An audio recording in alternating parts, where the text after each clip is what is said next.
123rd. Luckily, no one was hurt. Catherine Cook has the very latest from investigators. Cleanup is underway here in Wood Village. Crews are sweeping up a ton of glass. You can see where the car crashed through, destroying several windows before driving away. This happened around 7 p.m. The restaurant was open and people were here working and buying food. Deputies indicated this was not an accident. They say it appears whoever did this did so on purpose, though it's not clear why.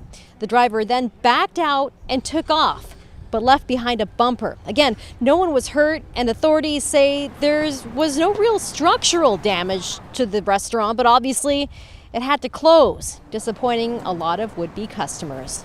Kind of makes you feel bad because, it's like, what does the world come to, People driving their cars into restaurants, like people just working, people trying to get food, it's sad. Right now, Multnomah County Sheriff's investigators are trying to identify the driver. They're asking anyone with information on this case to contact them. In Wood Village, Catherine Cook, KGW News.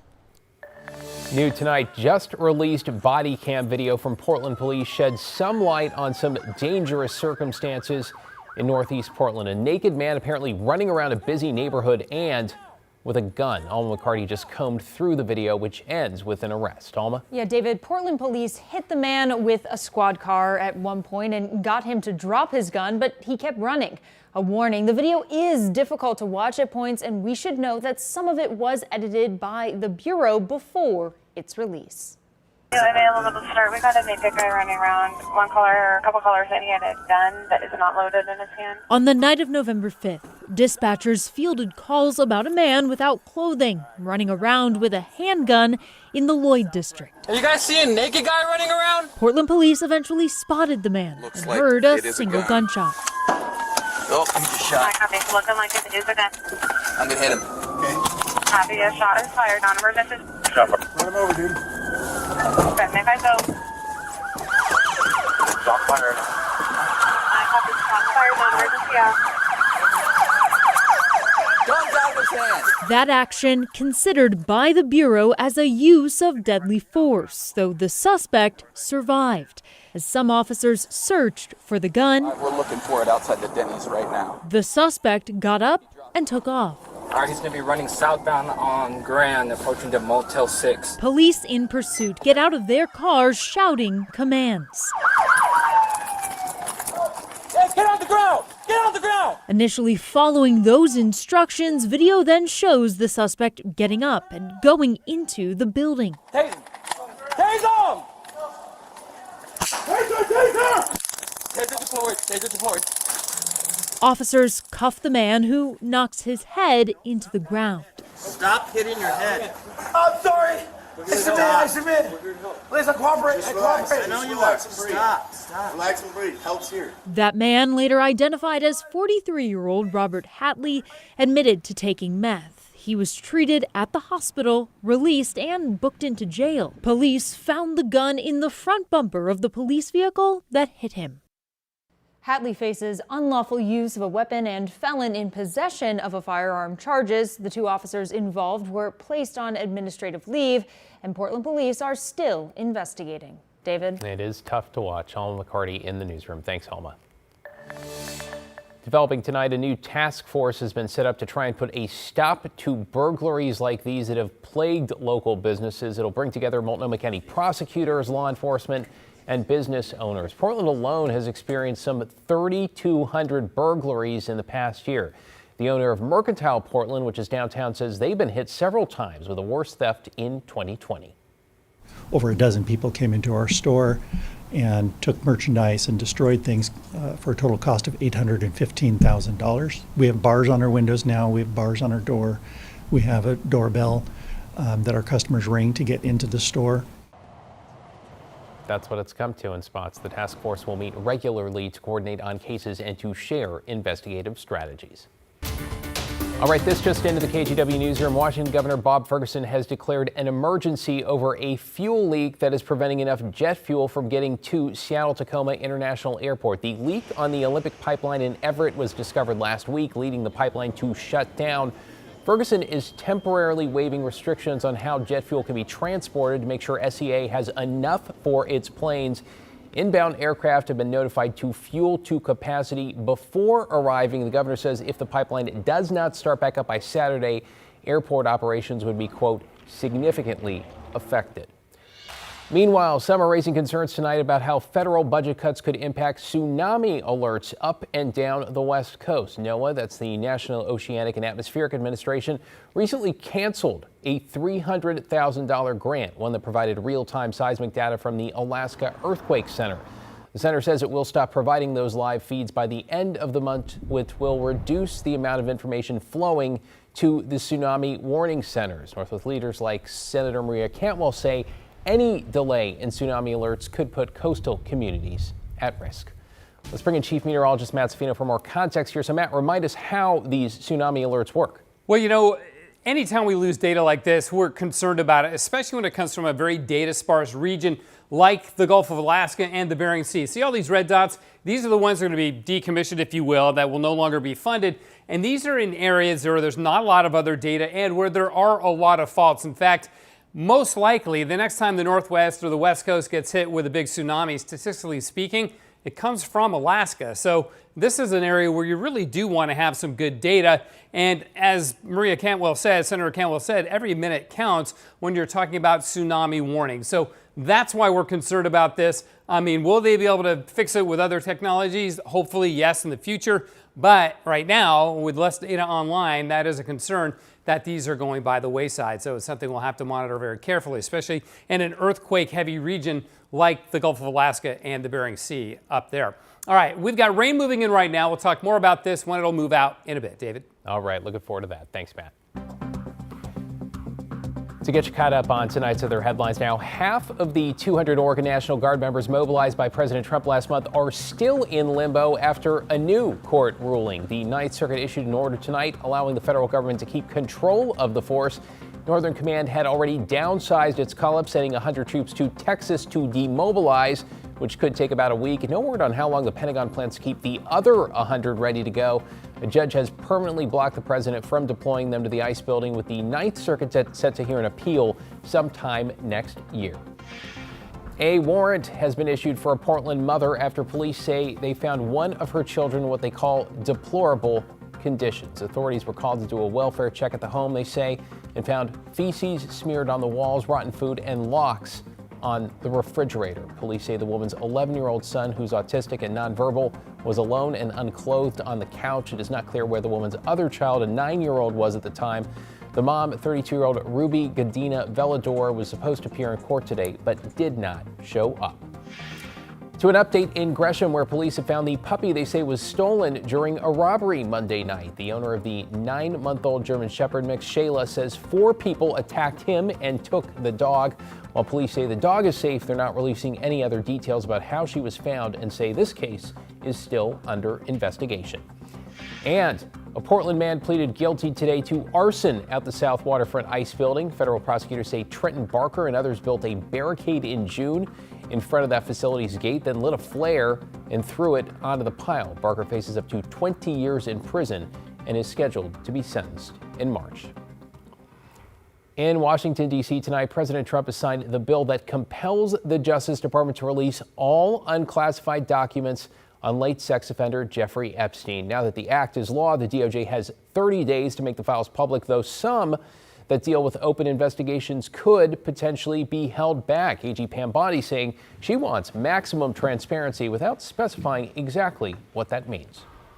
We have released over 33,000 Epstein documents to the Hill, and will continue to follow the law.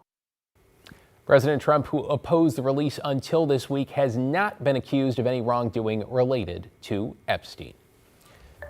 You're watching KGW News, and straight ahead at 11, investigation underway into the humpback stranded on an Oregon beach. Why investigators say it is an example of a much larger problem. Matt?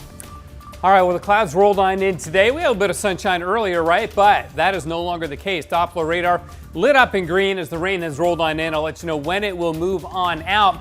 And we'll talk about what happens as we go into the weekend and when will we finally get some mountain snow. Good question. Plus, The ban Portland leaders just approved tonight that some argue will lower rent prices. Thanks for staying up with us. We're back in just 90 seconds.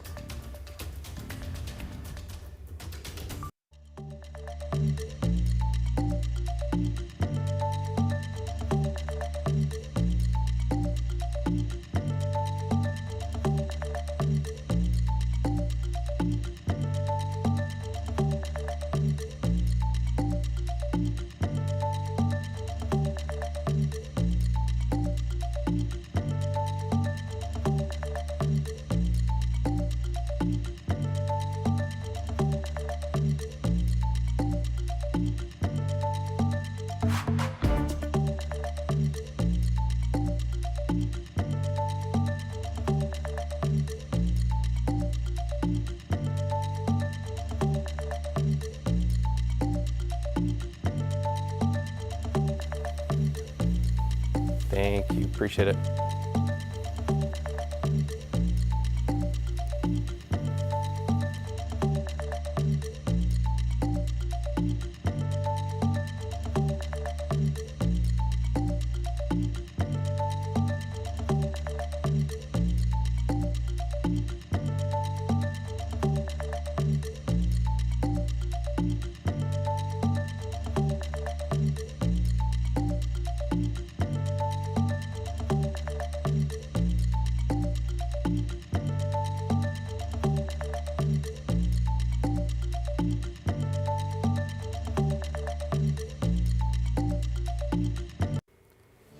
In an update tonight, Oregon's Department of Fish and Wildlife is helping investigate how a whale became stranded on a beach near Yachats. ODFW says the young humpback was tangled up in commercial crabbing gear, so they will be focused on interviewing gear owners. The whale was euthanized Monday after a couple of days of rescue efforts. Officials add the West Coast whale population is growing by about 8% each year, which is leading to more entanglements. Next year, the Fish and Wildlife Commission is set to look at new rules for the crab industry to try and reduce these types of encounters. Well, new at 11, talk about a hot topic. Portland now has a ban on software some leaders insist was driving up the rent. City councilors tonight voted to approve a new ordinance, one that prohibits property owners from using algorithms to set rent prices. Those programs collect data from other landlords in order to suggest pricing. Supporters say that threatens fair competition and artificially inflates rent. But opponents, like City Councilor Dan Ryan, argued this is not the way to fix the housing crisis. And we can't do rent control at the city level, but this is a small step that we can take to keep people in their homes. I cannot support creating legislation without proof of a problem that needs solving. We need laser focus to improve our city's services and address Portland's most pressing issues. Oregon, by the way, also just reached a $7 million settlement with landlord giant Gray Star, which was accused of using these types of tools to collude and raise rents. Well, we continue to follow efforts tonight to roll back some of the taxes included in a new transportation funding bill. That's the one Oregon lawmakers passed in a special session. A group of Republicans gathering signatures to refer the taxes to voters now say they have over half of what they need. Their goal? To collect 100,000 signatures by the end of the year. If they are verified, the issue could make it onto next November's ballot. Matt's back with us now. Chilly one out there again tonight, isn't it? Yeah, it's raining too, so that's a little bit different from the last couple of nights. So we got some raindrops coming on down. It's not very heavy, but it is falling. We're 48 degrees. East winds continue at 15 miles an hour, but they'll back off as this cold front moves on through. Let's check out Doppler radar, and you can see the rain is heaviest south of Portland, where you see the yellow there, but it is coming down. Pretty good rate here, and then down around Salem to McMinnville, that's where it's heaviest, and that's likely where the front is. That'll sweep on through during the nighttime hours tonight, and our rain will fairly quickly turn to showers, and by that I mean by morning. So you may wake up and see some glimpses of the sun, or at least some breaks in the clouds. The rain so far has been light, a couple of hundreds here and there. That's it. We had 100th at the airport and 100th downtown. But Eugene has picked up 0.22 of an inch, and Newport about 1/4 of an inch too. And that makes sense because this front came into the central coast sooner than it did the northern coast. Speaking of the coast, beach hazard statement beginning tomorrow morning, extending through the weekend for the threat of sneaker waves. And then where you see the green on the southern Oregon coast, that's a high surf advisory where the breakers will reach 20 to 24 feet. So again, if you're going to be at the beach this weekend, and the weather should be pretty good, just don't turn your back on the ocean because those big waves can be problematic and dangerous. Now, there's some cold air coming in behind this system, but we're only going to get about an inch of snow in the Cascades. It's not a big snowmaker for us. And then the bulk of the precipitation actually dives south into California again. So already you can see the back edge of the rainfall reaching the coast. So the steady rain won't last long. As I mentioned, by morning, we should be out of it. This is what's happening now with the east winds. Notice as we go through time, we see the rain end. In fact, by 7, 8 o'clock in the morning, we already have breaks in the clouds here. The winds lighten up, such as they are. And then as we go through the day, we'll get a few showers, but really not that many. Now, let's look ahead through the long-range pattern, take a glimpse at Thanksgiving, shall we? It'll be dry through Saturday as high pressure builds, just enough to keep us in good shape through that time period. Then on Sunday, weak weather system moves in. We'll get some showers late Sunday and into Monday, maybe a touch of snow, not a big snowmaker, drying out again midweek. In fact, it looks like it'll be dry for Thanksgiving Day, but after that is when things may finally get interesting, where we get valley rain and mountain snow on Black Friday and beyond. And that could be the start of some decent snowfall for the Cascades. Now, right now, the modeling not picking up on too much. There won't be much through the weekend, but by Thursday, Friday, there's 8, 9 inches or so, which again is better than it's been. So we'll wait and see. The models have kind of been all over the place. And keep in mind, we're still, a good 8, 9 days away from this. So it makes sense that they haven't really focused in yet too well. But they will eventually. 56 was our high today. It's above average by 4. 56 in Medford, 54 down in Brookings, and it's 46 in John Day. We are rainy in Portland right now. Slight rain, east winds, and 48 degrees. On the coast, morning showers will give way to some sunbreaks in the afternoon. Highs will be in the 50s. For the valleys, same pattern, morning showers and then partly sunny and in the low to mid 50s. Won't be as cold tonight, with low temperature stopping in the 40s because of the clouds and the rain. Inch of snow in the Cascades, so a little bit. Morning fog and then clearing in central and eastern Oregon. In the gorge, the east winds, again, not too strong. Morning showers, then it clears up in about 52 Cascade Locks. And for Portland, rain overnight and then sun and showers and a high of about 54. On Friday, fog to sun. Saturday, same thing. Sunday, showers arrive as early as the afternoon hours. And then on Monday, we see sun and showers. Should dry out for Tuesday and Wednesday in the run-up to Thanksgiving. And again, we'll hold out hope for some good mountain snow as we go into the holiday weekend. So again, we've got some dry weather coming up after the showers tomorrow morning. Things will be improving for us. And you know what? A little showers on the horizon at the end of the forecast, a lot better than a rainstorm being forecast for Thanksgiving travel. Certainly is. Yeah, for sure. All right, talk about a comeback. We're going to be talking about this one for a while. Yeah. Where'd that come from, right? Yeah, like this Exactly. game was a snoozer. I don't blame you if you turned the TV off. And then the fourth quarter happened for the Portland Trail Blazers, and this turned out to be a thriller. Highlights coming up in 90 seconds.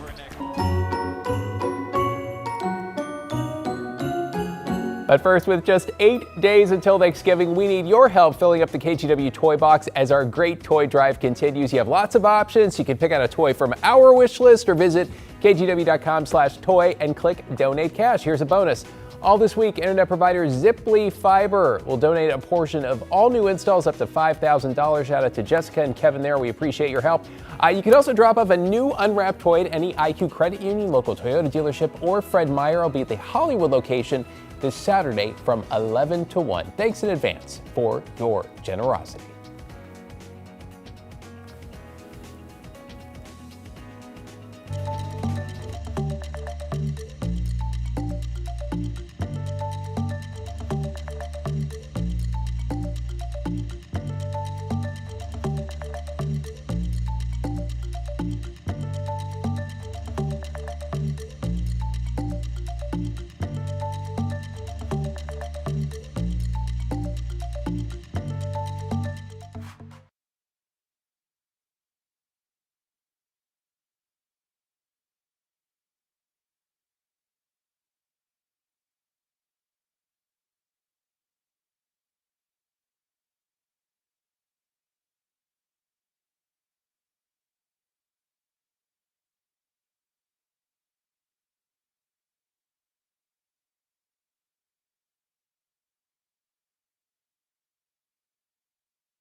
What is good, everyone? If you tuned out after 3 quarters, I can't blame you.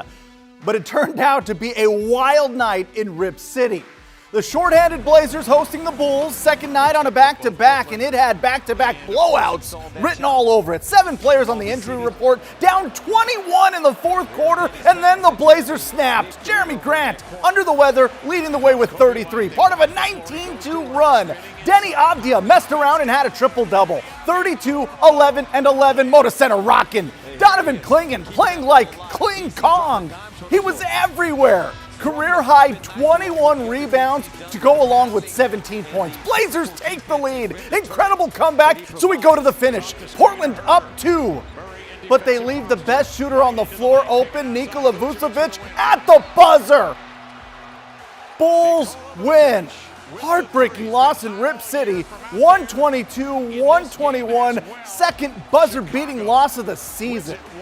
Somebody made a mistake, but that's part of the game, and that's not the only play that we did wrong. You got to count the whole game. I don't like to point one play and that's it. Just see that fight in us, it was huge, and it just sucks we couldn't come away with the win. Heartbreaking. That's 4 losses in a row now. Next up, a 3-game road trip, starting with the Warriors Friday. To the Park Blocks, Portland State men hosting Evergreen State, and that's the man out of Tigard High, Colt Ness, the freshman turning turnovers into points. The Vikes up 13. Second half, and it's showtime at Viking Pavilion. Jalen Henderson and Trayvon Minot cooking off the pick and roll. Ensuing possession, Vikings pushing pace. Henderson leaves it for Keon Kenzie Jr. Kenzie 1 of 3 with a double-double. Henderson leading PSU with 24 points, 7 dimes, 7 boards. Portland State wins 90-61. They improved to 3-2 on the season. That's a 14th straight home win at the Ship. First road game of the season for the women of Oregon. The Ducks visiting the Palouse, and they made themselves at home, shooting 50% from the field. Katie Fiso leading the way with 22 points. Oregon rolls to an 86-59 victory. They are now 5-0 on the season. Hey, we're 48 hours from Friday Night Football, by the way. Quarterfinals in the playoffs, you were saying? Semifinals. We're getting there. Down to the Semifinals. Final Four in Class 6A, so we will have both of those games. But now it's win or go home. It's going to be a good show. Here's to hoping it doesn't rain. Yeah, absolutely. Then and also on Saturday out in Eugene, Autzen Stadium. Good to see you. Yeah. Well, still to come, the remarkable video of an animal, or how an animal sanctuary rather helped an owl covered in concrete beat the odds and fly once again.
Welcome back. Some neighbors in Southeast Portland are saving a project that's been providing free food to the community for years. The PDX Free Fridge is one of several around the city where people can come and take what they need or leave something behind. But the fridge, well, recently gave it up, and because a grant to get it replaced would have taken months, one neighbor started a fundraiser, and then someone else donated a used fridge. So now those funds will go toward fixing up the shed around it and the pantry next to it. But this is something local within your community that can be supported by that individual community. So it might seem like a small thing, but it really is so grand. Yeah, small idea, big impact, right? Doing something instead of nothing. Neighbors also want to expand the setup so people can also donate clothes. Wow. Stick around. We're going to finish things off with that great horned owl right after this.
Finally tonight, this great horned owl is once again flying high after it was found covered in concrete. You see, workers at a construction site in Utah say the bird fell out of the truck's mixer along with a slurry of concrete. The workers quickly hosed him down and then called wildlife officials, who found a spot at an animal sanctuary.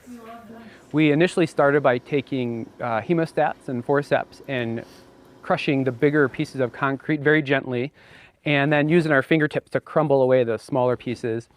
And then after each session, which lasted about 20 minutes, we would bathe him in Dawn dish soap and water and rinse him and dry him thoroughly. Wow, just meticulous and painstaking and so much care. Another concern, by the way, was concrete dust in his eyes after a couple of weeks. Look at him.